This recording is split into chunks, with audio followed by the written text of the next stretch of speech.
Magandang araw po sa ating mga minamahal na kababayan. Meron po akong ibabalita sa inyo. Simula Martes, Abril na ang 14, may malaking rollback sa presyo ng langis. Mahigit 20 piso ang ibababa sa diesel. Ang gasolina naman may bawas na 4 pesos 43 centavos kada litro.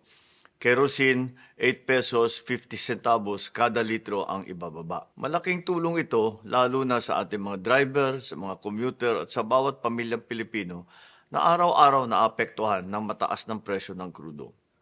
Hindi pa ito sapat, kaya tuloy-tuloy naman ang ginagawa ng inyong pamahalaan para maibsan ang epekto nito sa inyong pang-araw-araw na buhay.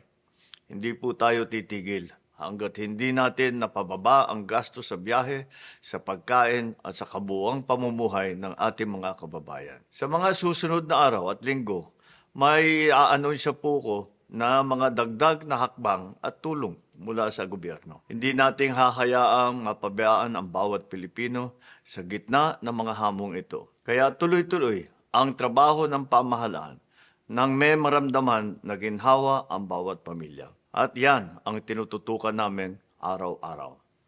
Maraming salamat po.